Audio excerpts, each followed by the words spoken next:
Nice. Hey everyone, welcome to Mighty Blaze Celebrity Conversations. I'm your host, Jane Roper, and we are psyched to have you all here today. We've got Jane Gilmartin, author of the brand new novel, THEMIRRORMAN, and we have Wade Rouse, who also writes as Viola Shipman, who also has a fairly recent book out, I think. We'll learn about that. Welcome to you all. So I'll give some brief bios and then I'll turn it all over to you two to chat. Those of you who are watching, please, if you have questions, feel free to shoot them out, and if we can get to them, we will. Okay, let's see. Who have we got? Wade Rouse is the internationally best-selling author of 11 books, including 4 memoirs and 5 novels, which have been translated into 20 languages. Wow, that's a lot of languages. More than I speak. Yeah, I'm sure you only speak 15 or 16, and sold over 1 million copies worldwide. His books have been selected multiple times as must-reads by NBC's Today Show, featured in USA Today, The Washington Post, and Chelsea Lately, and chosen 3 times as Indie Next Picks by the nation's independent booksellers. Wade is the noticed humorist of 4 critically acclaimed memoirs. And I love this. He was a finalist for the Goodreads Choice Award in Humor. He lost to Tina Fey. I'm sorry. Who doesn't? Right. We all lose to Tina Fey.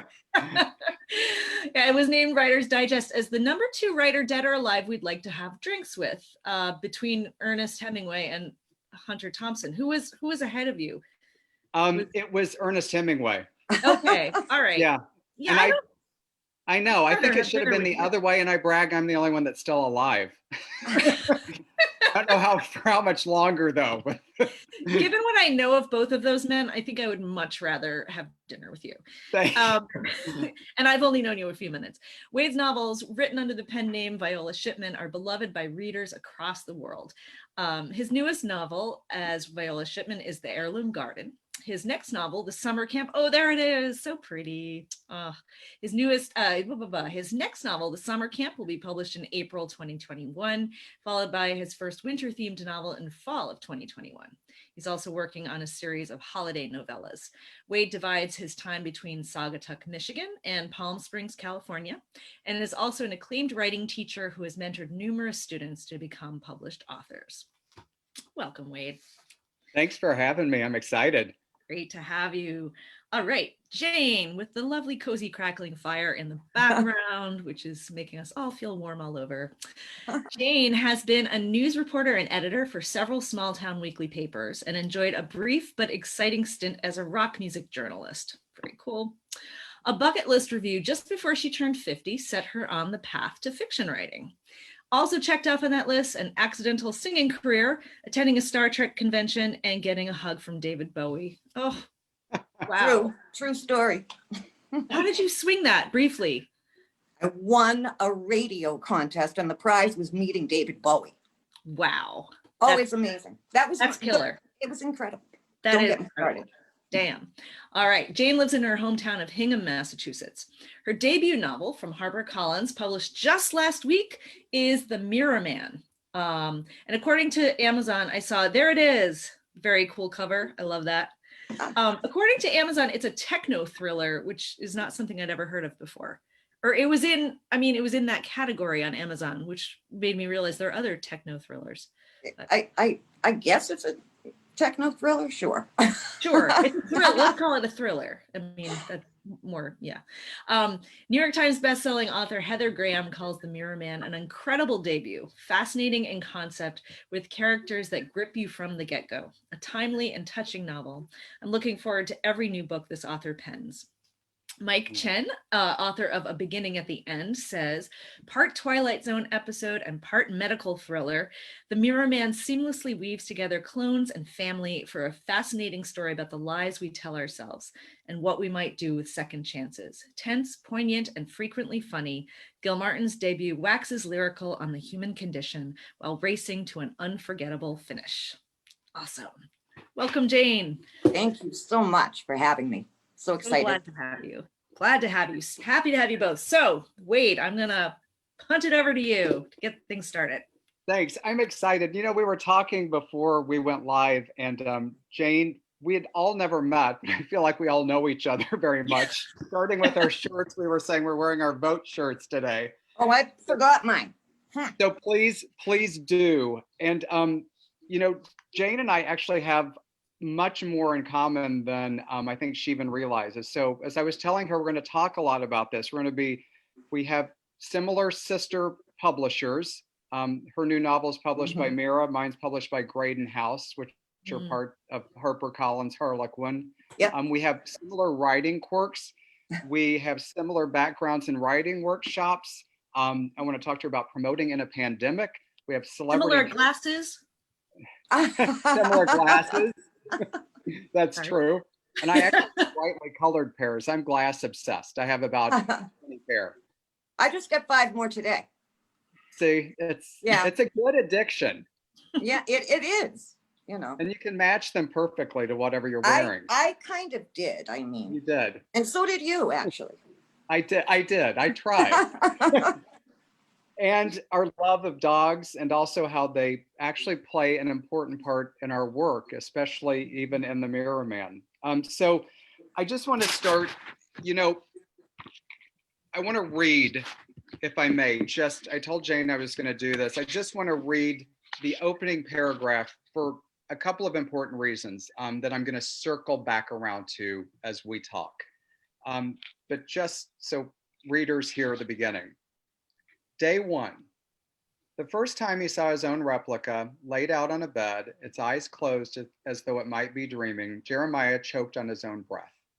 He'd never seen himself from this angle before. There was a slackness to the skin around the jawline.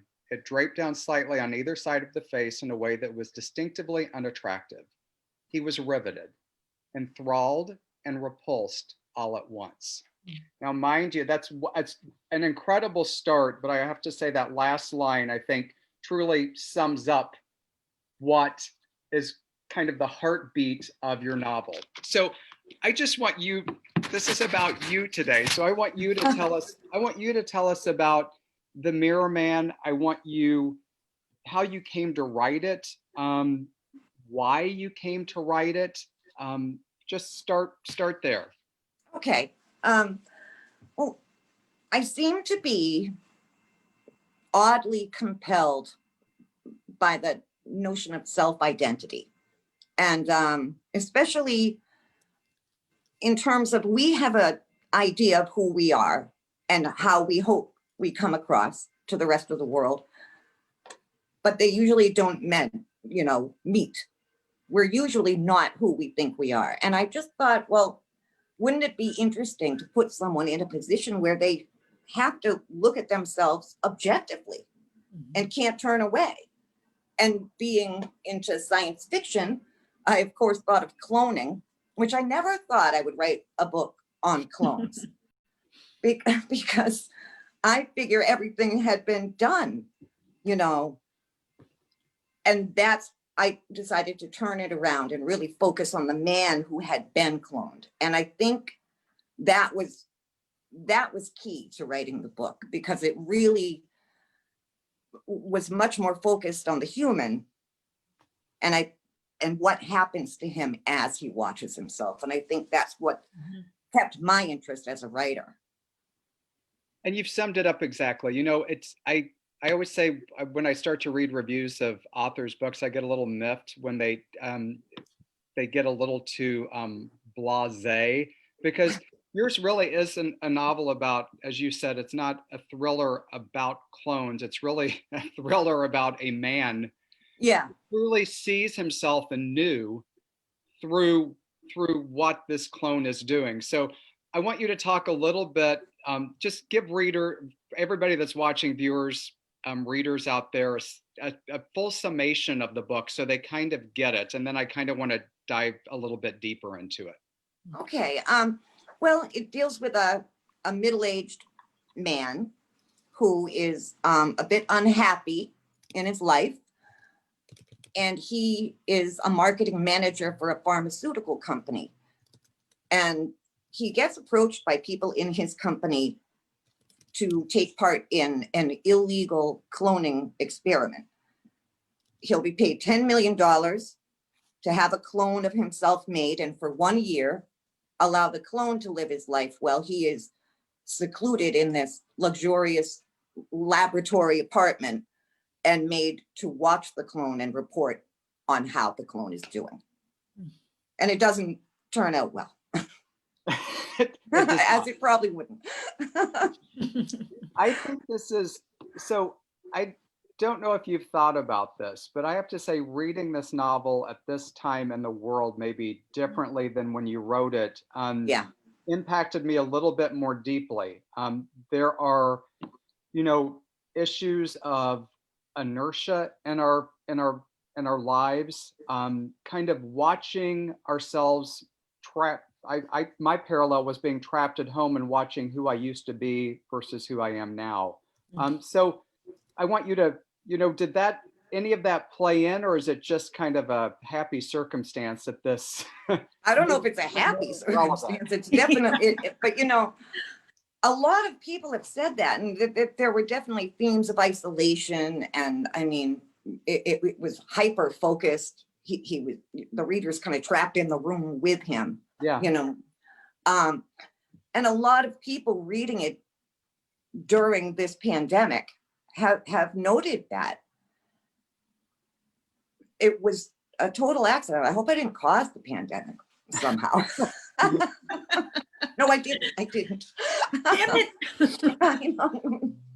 Well, I think that's fascinating because, I have to say, my current novel, The Heirloom Garden, it focuses on two very different women, a generation apart, who've gone through incredible loss, victims of war, sexism and career, and they kind of bond through, a garden of flowers. And it's interesting because when I wrote this novel, and I think it might be like you, people always ask how novels start. You said you never wanted to write, a book about clones. And for me, people, is it like an heirloom that gives you an idea? Is it a character? What is it? And for me, it's always a question. I always start with big questions. And I wrote 2 years ago, what makes us isolate ourselves from the world, and what brings us hope again? And I put those questions on my laptop to kind of guide and focus me. So is that what kind of guides you in your process? That's a really good question. And I am almost done with that book, by the way. I love that. I love that book. For me, I think I ask questions too. That's how I come up with a story idea. I'm a big what if person, what if? And to me, I have to keep that question in my head the whole time I'm writing, and especially the whole time you're editing and revising, because that's where a book is such a huge, giant thing, and in the editing and revising, so much of it can change. But I have to make sure that little essence, that what if, that I wanted to kind of explore remains true. And it did. So I think that's how I kind of approach it. I really try to focus on why did I want to write it, and don't waver from that. And I think that helps a little bit with plot and character and everything else if you have that in your head. So similar sort of thing. No, I think you've summed it up beautifully. When I talk to especially first-time writers or people that are starting a novel or even just beginning a manuscript, I believe, you talk about the questions. Something has to call to you deeply.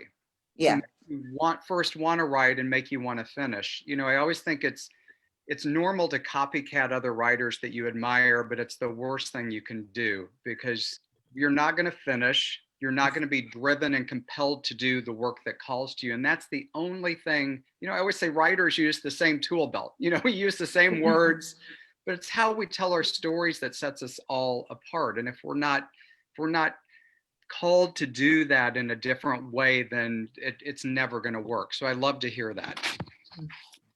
Okay, so I want to drill down a little bit more too, because, and we were talking about pets before this, and ironically, I know you've lost a dog, I but did. Louis really is an important character in this novel, truly. Yeah, So I wanted to know, did that inspire you? Was that a part of inclusion of him in the? absolutely. I mean, I knew I needed a dog to tell this story, and without giving any spoilers away for people who might not have read it, he is a very important character. He's totally based on my dog. And I actually wrote this book. That dog was by my side. He was either by my feet or we were hiking in the woods and I was going through plot things. And honest to God, I used to talk out loud, like bits of dialogue I was working out in the middle of the woods with this dog. And if anyone came, and heard me talking to myself, I could just go, right, Louie? And so he was, nobody would cart me away. So he really was, he was very inspirational to me. And that dog, I mean, as dogs do, that dog loved me. I was his person. And he would have acted just like the dog in The Mirror Man. To say very similar. Two notes. I think I love authors, and I do the same. Often, to me, a pet or a child in a novel does wonders because they bring a sense of honesty. Yeah. That you often don't get from adults. So I always love that perspective in novels. And I have to say, on a personal note, I have 2 rescues. They mean the world to me and my husband. I have one dog is his. Two names are Doris and Mabel. They're 2, we love the grandma names. Yeah.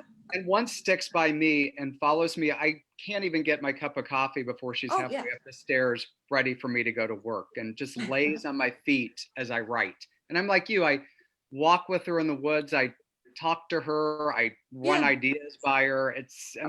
They're huge. They're great writing partners. Lives. Yeah. They're very good writing partners because they're not critical. Cats are terrible writing partners. My cat, forget it. She hates everything I've ever done. They do. They hate. They're judgmental and ugh. Yeah. They just want you to feed him. I have a cat too. I do love my cat. Yeah. And cats don't get enough props sometimes either. They don't. So I want to talk about. I've got a lot of topics I want to cover. I want to talk a little bit about you writing this novel, because I read that you started a writing workshop at the age of 50. On my 50th birthday. On your 50th birthday, the actual day, as a gift from your husband, correct? Yep. And that really changed your life. And I want to read this that you wrote that I loved. When it was my turn to speak, it was my mother I talked about first. I looked at that room full of strangers, those real writers, and I blurted out that my mother had died unexpectedly 3 weeks before. I don't want to cry either. I told them I had been alone with her when she realized she was dying, and their last words to me were, "Finish your novel." I signed up for that 10-week workshop 2 more times while I struggled through a difficult first draft. I polished it as best I could, sent it to agents, even got a few requests, and then put it on a shelf when I was finally ready to admit that it wasn't very good. But I finished that draft, and to me, that was hugely important. The first attempt took about 1.5 years of my life, but I never considered one moment of that to be wasted. On the contrary, that struggle and everything it taught me made me, I think, a real writer. I finally felt like one anyway. In fact, I was able to finish the thing that felt like success, which is true. Ironically, though, it may have been the act of giving up on it that made all the difference. It wasn't more than a few days later that I started writing The Mirror Man. The manuscript would eventually land me an agent, a publishing deal, and serious interest from Hollywood. So on many levels, I want you to talk about that, because I just want you to talk about that first. Well, every time, like it says on the back of my book and my bio, I do have a bucket list that's ever evolving, and there are certain things I want to do, none more than writing a novel. And I kind of felt like it was just time to try. And my mother was hugely inspirational in that. My mother could have written novels and she never did, and it was too bad. But she was a reader like you cannot believe. She was absolutely brilliant. She taught me everything I know about Shakespeare, and that's a lifelong love to me. She would have been so proud. And the day that this novel came out in hardcover, I took one and I wrote a little letter to my mom, and I put it in a plastic bag, and I brought it down to the grave, and she knows that I've done it, I think. But you know, yeah, it bittersweet, but I can feel her very proud. You know, I wish she had lived to see it. She just would have been over the moon for me, you know. And thank you for, I have to say thank you for sharing that. My mother was very similar, a huge reader, I think way ahead of her time. She was a nurse, and at the end of her life, she was a hospice nurse. And she used to tell me, life's as short as one blink of God's eye, so don't waste any day. And she, told me not to live with regret like so many of the patients she cared for. And she truly, truly pushed me to write my first book. And she, about 2 weeks before she passed away, she saw it featured on the Today Show as a summer book read. So, like you, she hasn't been around to see the novels, but she was with me to see a culmination, and that still resonates deeply within. I write with her in my head a lot as well. Yeah, I think I do too. When you have an influence like that, and it colors you. It kind of informs how you approach a story, I think. Yeah, in some way. It does. And I write the novels I do largely because you talk about your mother and my grandmothers. So many women of that era did so much, but were so limited in what they could do. And yet they changed so many of our lives through strength and intelligence and dedication and just pure radiating love. Those are the characters, the female characters I love to explore. So I love that you shared that story. And I do want to talk about the writing workshop too, because I have taught a number of writing workshops. I've even helped writers start just without a manuscript and become published authors, gone all the way to major publishers. And it is a terrifying experience, both as a teacher and a participant, to walk in with a group of strangers and not only open yourself up, but as you say, think of yourself as a real writer. So I just want you to talk about what that experience was like, because I'm a huge believer in it. I'm a huge believer in people slapping fear aside and taking a first step toward doing it. And that was it for you. Yeah, it really was. I mean, that first novel, my practice novel that I shelved, when I started that, I didn't even tell anybody at first. I did it all in secret because I just wasn't sure, if I could do it. And once I got a little bit further along, I said, I want to try a writing workshop. And that did it for me, because I spent a long time there and I signed up over and over again until I could finish that. And the woman who taught it was so encouraging and used to take me aside. I think she really got a feeling that I, had this kind of fear stopping me. And she used to tell me, you are a writer. You have a voice. I can see it. I can hear it. I know you're going to finish. She was so excited when I finished that draft of that first novel, and she really did make me feel like, okay, I can do it. I don't think I ever could have written The Mirror Man if I hadn't done that first one, because, it's a big undertaking, a long process. And it taught me everything that I needed to know about finishing a novel, which was so important, and I think if you just put yourself out there and start thinking of yourself in a different way, you grow into it a little bit. You do. You know, I truly believe that it is too many of us are taught to live in fear, and we don't validate our passion, which is what truly gives us joy in this life. And it's especially true of artists and writers. And I always say the only thing we've all got unique voices in our head that set us apart and are talking to us all day. And the most important thing we can do is to channel that. But fear makes us do funny things from here to here. You know, we are taught growing up to be like everyone else and not be unique. And that's the worst thing that we can do. And it is the fact that in a writing workshop, you are listening to yourself, you're being validated, not thinking, oh my gosh, I better go get dinner on the table. I need to go mow the lawn. I need to get the kids to soccer practice. All the things that make us feel unworthy about writing. We'll never make a buck at it. This is stupid, as everybody tells us.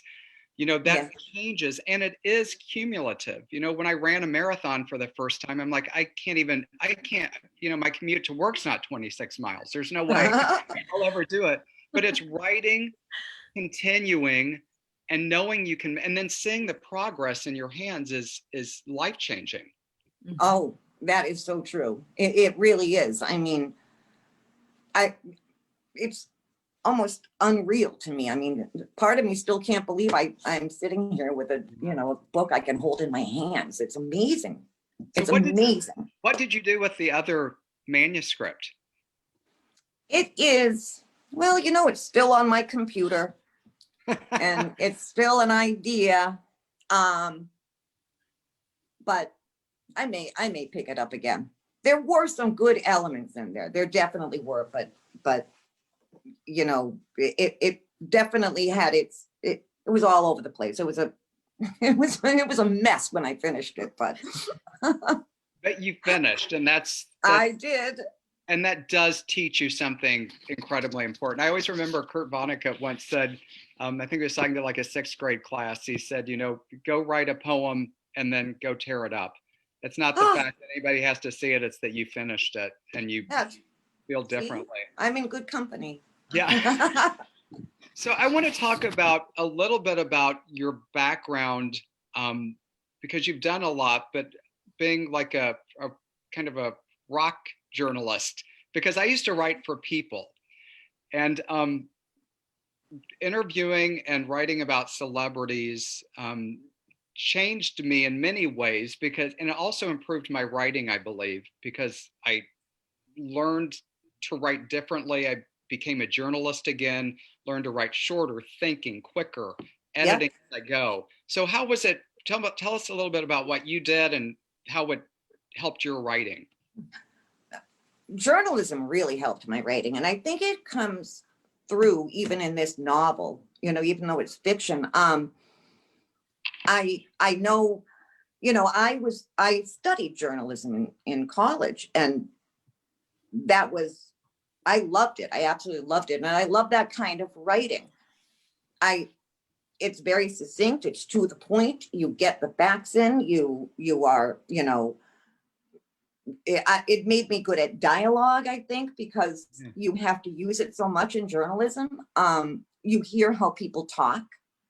You can see behind the words a little bit. I think when you're writing as a journalist, you learn to look very carefully at people. I think that helps with characterization. So I really think that's a very good basis for writing fiction. And it seems like it wouldn't be. It seems ironic. They don't seem to mesh. My book, you're not going to see any sweeping prose and these, beautiful settings the way that your books do.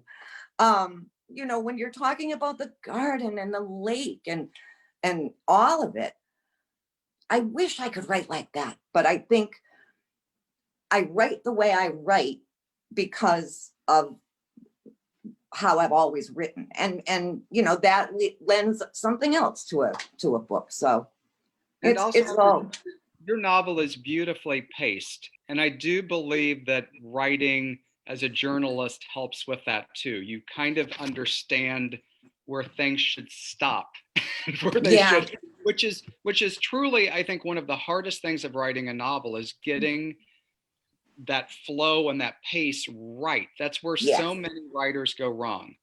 Yep. And that was difficult for me. And you know, it's funny that you mentioned knowing where to stop, because originally and for a very long time, this book ended in a different place. It's still in there, but it was always a bone of contention where I had ended it, and it was really a cliffhanger originally. So my agent had me write a different ending, try different things, and we tried them out on different people, and everybody was like, no, I would rather see it in, you know, where I had originally ended it. And it got edited, polished, just about to be brought into acquisition at the publisher, when the editor suddenly left her position and the book went to someone else. And her one thing was, I love your book. I want a new ending. And I knew, because of everything I had been through, I knew exactly what she wanted. I knew exactly where she was hoping it would end. So it wasn't difficult, but I did have to add, like, 3 or 4 chapters. So I always say that's one of the most fun things is I always love and respect my editors, but it's usually the huge changes that come in like a couple of weeks. Turn that around now. And I'm like, oh yeah, thanks. Okay. So other Jane talked about this at the beginning, which I'm fascinated with, about David Bowie. So I want you to go back to that, because you have the dedication in the front of the book is in memory of my mother and David Bowie. My mother would have been so pleased with that top billing. I can tell you, she would have been so happy. And so you met and hugged him as part of a contest, is that right? I won a radio contest, and the prize was meeting David Bowie. And it was this really hard question. And they asked it on a Friday, and then they gave hints all weekend. Of course, I knew it instantly. I didn't need any hints. So, and then what was the question? Yeah. Okay. In what David Bowie related work comes the line "per adua ad astra"? I knew it off the top of my head. Stardust? So Astra is from the stars, right? In Latin, it means through difficulty to the stars. To the stars. Wow. Okay. And it was the man who fell to earth. It was a movie. Yeah, a movie he did. It was a line from that movie. So what was the hug like? Oh my God. I was so nervous. All my friends are laughing right now. My phone's going to blow up later. They're all laughing at me because they've all heard this a billion times. I was so nervous when I was about to meet him. I mean, I had to wait all day, and I thought I was going to get hit by a bus. Like, that would be it before I met him. So he's coming into the backstage, and they're giving, all these rules and stuff. And I said, I have to be first or I'm going to faint. And so they let me be first in the line. And I kept saying, I'm not going to cry. I'm going to be so cool. And I burst into tears. And he threw his arms around me. And he was so humble. He held my hand. He took a poem that I had written for him. Oh my gosh. There was a photograph, a group photo. And at that point, I didn't think I'd be able to walk back over. And he stopped the photographer and looked around, and he called me over, and the photo was taken with his arms around my shoulder. Oh, I'm serious. Wow. Oh, it was if I live to be 1,000,000 years old, I will never forget that moment. He was so humble. I love to hear that. I love when celebrities, even authors, live up to everything you want them to be. That does my heart good. Oh, absolutely. That was it. I'm telling you. Because I met many that have not. I have too, actually. I have too. So that's a really nice, that's lovely. That's a lovely story. Okay, if it's okay, I've got a couple of more questions because we have I love your you do something that I teach writers that I do as well. When you are working on a scene or a chapter that gives you trouble, you talk to yourself about it and you read it out loud. Yep. So one of the biggest things that I always teach to writers, and I do this when I finish a manuscript, if there's a hard place, but usually when I finish a manuscript and I've done editing for the 7,000th time, I read the entire book out loud to myself, because it's where I always say, if you're boring yourself or if you lose interest, Someone else might. You've Yeah. lost the best audience. So just stop, and I make a lot of notes, but it's like you can hear, alarm bells, or you can hear things that don't sound right when you do Absolutely. that. So I love that you do that. And I guess does that change it for you as well? It really does. I am I'm everything I do is motivated by sound. I'm not a visual person, really. I'm definitely an auditory learner. I love accents. I love singing. I love music. I mean, so yeah, I read out loud, and I chase my family around to read out loud. My kids have heard this book in 80 million different ways, One more scene. And it's really just to let me hear it out loud. They're off in space somewhere. And I think it does change, especially with dialogue and description and, things like that. And if things make sense and sound good. I mean, I think there's an element of that too, I agree 100%. Yeah. So what's it like? I just have to ask, at your debut novel out in the world, especially during a pandemic, all authors, I would say all authors are going through this, but my heart especially goes out to first time, authors in the middle of this. Yeah. What's it been like? Well, it was hard before. It was hard when I started to realize I was going to miss, some of those moments, being in a bookstore with real people and signing books. But it was very quickly, you saw all this support, like A Mighty Blaze was unbelievable, and it quick and helping debuts. And I'm so thankful to be a part of that. And then for my book launch, a favorite science fiction author agreed to help me with that and talked to me last week. And he's in Quebec. So maybe if it was a normal world, that wouldn't have happened. Yeah. And now I get to meet Wade Rouse. And it's so you see such good things. And there's so much support from bookstores and other authors and my publisher and my publicist, blog writers, incredible support. Incredible. So I really, the world is what it is. There's nothing we can do. I couldn't have asked for a better launch because of all the people who are lifting me up, and it's wonderful. So I'm very happy with it. Yeah, I think you summed up exactly. The Heirloom Garden came out in April, and it was at the worst possible time. Yeah. We lost our father-in-law to COVID I'm right at sorry. that time. But I have to say, the incredible silver lining out of everything has been this.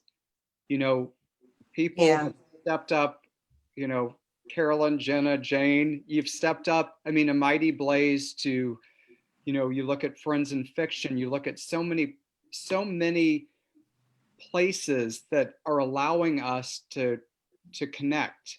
And I miss, like you, going out and giving hugs and going to bookstores, but to me this is going to be a new normal. I think there's going to be kind of two streams moving forward, and this is going to continue to be a huge part of it. And for many readers and viewers, I feel like I've been able to connect with them on an even deeper level, rather than showing up and just saying, for 45 minutes, thank you, sign a book and leave.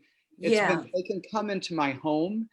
We can chat. We can continue to talk every single week. And that's been a beautiful thing. So, it's hard, but it's also been, as you said, it's shown the best of people, especially Yeah. authors supporting one another. And It's it's changed amazing. my life. Yeah. It Kind of- really is amazing. It It really kind of makes is. you wonder why we haven't done more of this before, you You're know? exactly right. It's and I think you're totally right, Wade, that it's going to change things going forward. And I think for so many of us who are readers and writers, which all of us at the Mighty Blaze are, we take you connect with people through the page, and that's why we all do this. But it's great to be able to connect in other ways too. And it's great. Yes, it's definitely a silver lining. So Yeah. And I'm meeting authors that I probably would not have known or met or books I buy. Yeah. I mean, that's Right. what's incredible. Right. I agree with that. They might have been off your radar, and I have read so many great books that I might have missed. Right. Right. So I want to make sure before we go that everyone knows where to get your books, both of you guys. So both of you mentioned some favorite hometown bookstores, indie bookstores that I want to mention. So for Wade, if you want to pick up any of his books, either his memoirs or his Viola Shipman books, aren't they? Yes, there they are. Lovely. You can check out Saturn Booksellers in Gaylord, Michigan. That's a favorite. Awesome store, I hear. And for Jane's books, for Jane Gilmartin's, for The Mirror Man and future books that will be coming down the road, Cool. check out Buttonwood Books in Situate. And I think, both of those you can buy online. And then there's always bookshop.org where you can connect to your favorite indie bookstore or the Mighty Blaze shingle, our own little bookstore.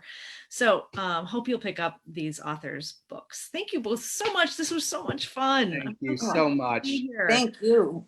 Yeah, and best of continued luck with your book, Jane. And Thank you.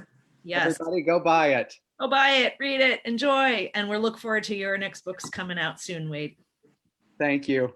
All right. Thanks, everybody. See you next week. Or actually, no, we won't see you next week, but we'll see you the following week. All right, vote. Vote.